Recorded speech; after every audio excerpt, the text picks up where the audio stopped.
Et c'est le 20e jour et on continue dans cette période de confinement à pouvoir tourner le regard vers soi pour continuer à garder le cap et à utiliser ce moment pour devenir notre plus belle version de nous-mêmes. C'est tout du moins ce que je vous souhaite et ce que je me souhaite. Donc, je suis venue à travers ces vidéos de nombreuses fois sur l'importance des croyances et des pensées. Des pensées qui bien sûr vont nous limiter.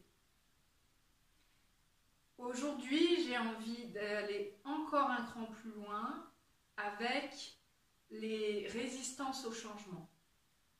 C'est-à-dire, on va toute cette idée de malgré le fait que j'ai pris à bon escient ces conseils, ça ne bouge pas. Je ne vais pas vous donner toutes les résistances au changement, parce qu'il y en a de nombreuses, mais celles qui, pour moi, me paraissaient les plus pertinentes aujourd'hui et qui étaient aussi le plus en résonance de par ce que j'ai pu entendre ou vivre en tant que thérapeute auprès des personnes que j'accompagne. Alors, la première résistance, toute simple, mais très efficace stratégiquement au niveau de l'inconscient, c'est simplement oublier que vous avez changé. Mais vraiment, vous oubliez. Vous ne savez même plus qu'en fait, sur telle ou telle chose, vous savez faire autrement. Ni plus, ni moins.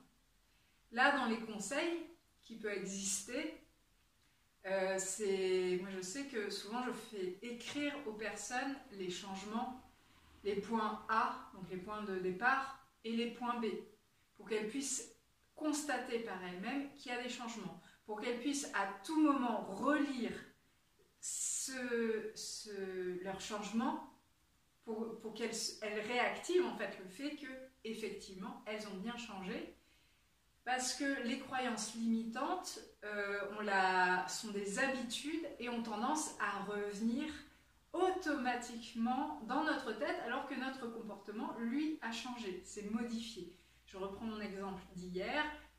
J'ai cru pendant des années que j'étais maladroite. J'ai changé et je sais maintenant que je suis douée de mes deux mains. Et pourtant, il va y avoir comme ça des examens où la vie va vouloir me rappeler qu'en fait, je ne sais pas faire. Donc ça va être à nouveau de dire non, stop, je sais faire. Ça, c'était la première résistance au changement, l'oubli. La deuxième résistance au changement, ça va être de minimiser les acquis. C'est-à-dire, c'est pas grand-chose finalement. J'ai un peu bougé, je me suis un peu modifiée. Là, on revient sur déjà un terme que je vous avais déjà expliqué, c'est le biais de négativité. C'est que notre cerveau, il a tendance à vouloir retenir le négatif parce que, au passage, c'est dans un but sympa, c'est pour continuer à nous faire évoluer. Donc là, à nouveau, je reviens sur le fait d'écrire les changements. Vraiment, ça, il peut y avoir quelque chose de très simple, c'est tous les jours dire, bon, qu'est-ce que j'ai appris ? Qu'est-ce que j'ai compris?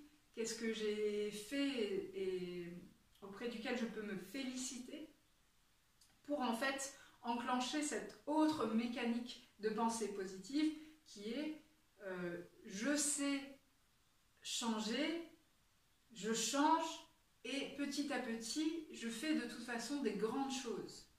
L'autre chose que vous pouvez vous dire par rapport au fait de minimiser, c'est qu'un acquis est un acquis. Qu'importe si j'ai fait un petit pas ou un grand pas.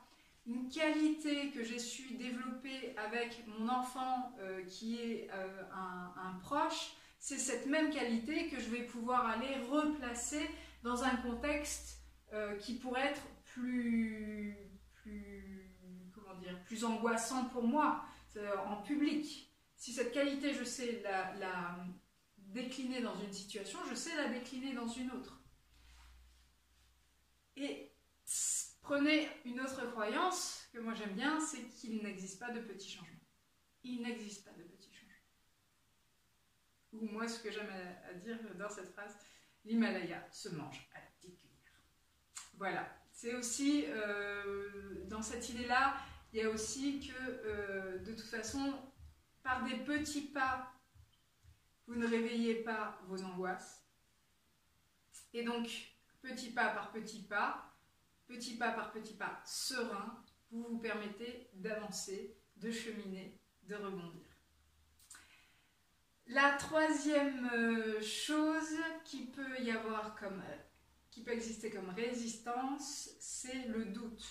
Le doute sur tout ce que je comprends de moi-même, ce que j'observe de moi-même, ce que je vis, ce que je visualise dans des méditations, dans l'exercice de l'ombre, par exemple. C'est-à-dire que quand on est dans ces phases ou d'analyse ou de transformation, je reviens vraiment avec l'exemple de l'ombre qu'on a vu, je crois il y a 2 vidéos de ça, c'est qu'il y a des moments, dire mais est-ce que j'ai imaginé que en fait j'avais eu telle ou telle douleur, est-ce que c'est vraiment ça? Qu'importe, ça, toutes ces manifestations parlent de toute façon de votre monde intérieur. Et votre monde intérieur, il est singulier. Et faites-vous confiance. De toute façon, il n'y a que vous qui pouvez le ressentir, ce vécu intérieur. Et vraiment, est-ce que ça me parle? Est-ce que c'est vrai vis-à-vis de moi? Pour moi, un bon facteur pour savoir vraiment avec vous-même, c'est comment c'était avant et comment c'est aujourd'hui. Est-ce que si c'est mieux? Et qu'après je me sois imaginé finalement un trauma que j'avais ou pas, si moi à l'heure actuelle je vais mieux, qu'importe, après le passé est du passé et je pourrais tout simplement tourner la page dessus et peut-être cet imaginaire m'a aidé pour un temps. Voilà. La quatrième forme de résistance, c'est je ne suis pas capable de bouger. Je ne suis pas capable de bouger. Je ne sais pas faire. Les autres changent, hein, mais pas moi. Là, vraiment, appuyez-vous sur des faits. Objectivement, comment ça se fait que vous ne changez pas et que tout le monde autour de vous peut changer? Et vraiment des faits. Constatez depuis quand vous n'avez pas bougé. Mais vraiment sur rien. Sur rien. Hein. Normalement, vous êtes encore une pierre et vous continuez tous les âges d'évolution comme ça. Je suis un caillou, je suis un caillou, je suis un caillou. Vous allez vite remarquer que c'est une superbe croyance, une superbe résistance. Ça me fait penser, parenthèse, dans minimiser les changements, le mieux, et alors celle-là, moi je suis souvent tombée dans le panneau, c'est malgré tout ce que j'ai fait, j'en suis encore au point de départ. Celle-là, elle est méga balèze. Moi je suis tombée dans le panneau, mais plein de fois, je crois vraiment que ça doit être une de mes résistances les plus fortes. Et puis, comment dire, quand on tombe, on y est. Et puis quand on se relève, on remarque bien qu'on était en train de se jouer du pipeau. Et à force de tomber, à force d'en sortir et à force de remarquer qu'on jouait du pipeau, au bout d'un moment, on va tomber là-dedans et se dire bon, ok, ça y est, c'est reparti pour la symphonie de pipeau. Et je sais que je vais m'en ressortir et que ce n'est pas vrai, que c'est mon inconscient qui croit que je suis retournée au point zéro alors que ce n'est pas vrai. Donc, une fois que vous avez vos arguments logiques par rapport au fait que vous ne vous sentez pas capable de changer, ça va être toujours comme cet exercice de l'ombre, simplement aller accueillir cette part de résistance. Et là, ça vaut pour toutes les résistances que j'ai citées.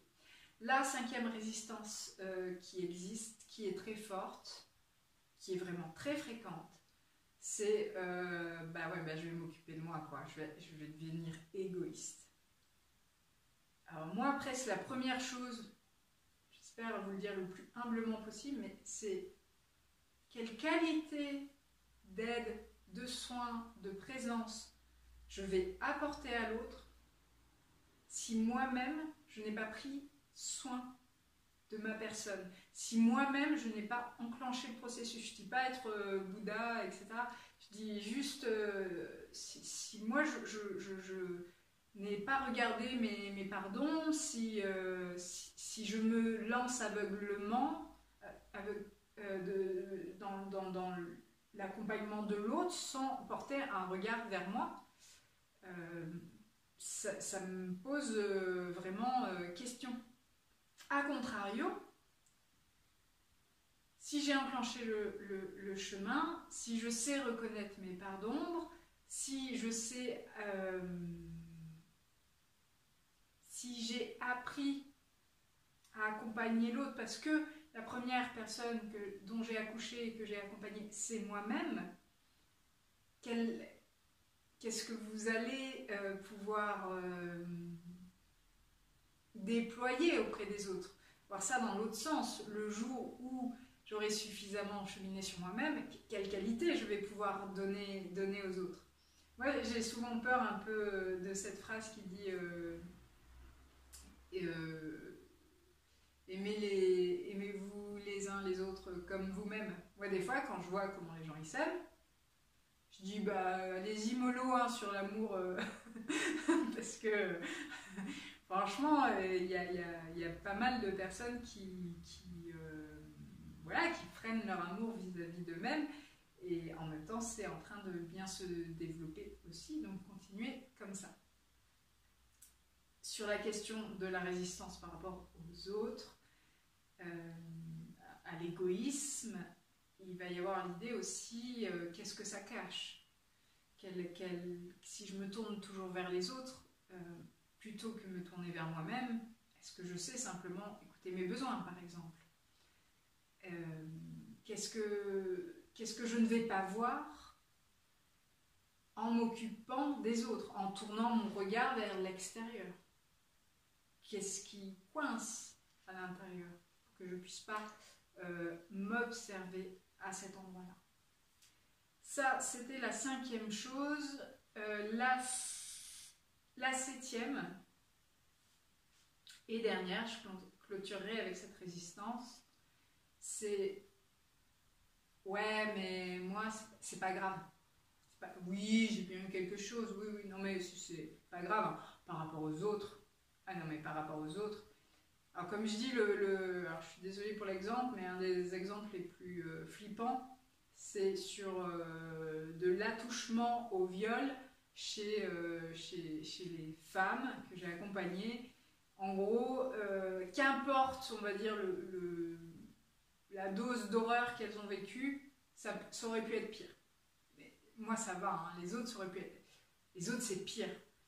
Et qui fait qu'au début, c'est quelqu'un qui a, entre guillemets, juste des attouchements qui dit ça, et puis à un moment, c'est juste la personne qui a été violée qui dit ça, et je me dis, mais en fait, c'est quoi le pire? C'est quand t'es mort, donc tu vas jamais reconnaître ta propre souffrance.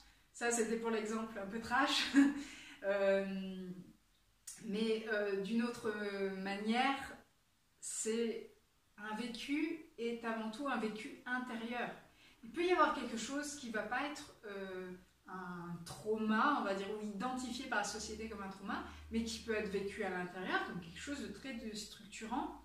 Et c'est ça qu'il faut respecter. Et puis c'est pas grave par rapport aux autres, mais les autres c'est pareil.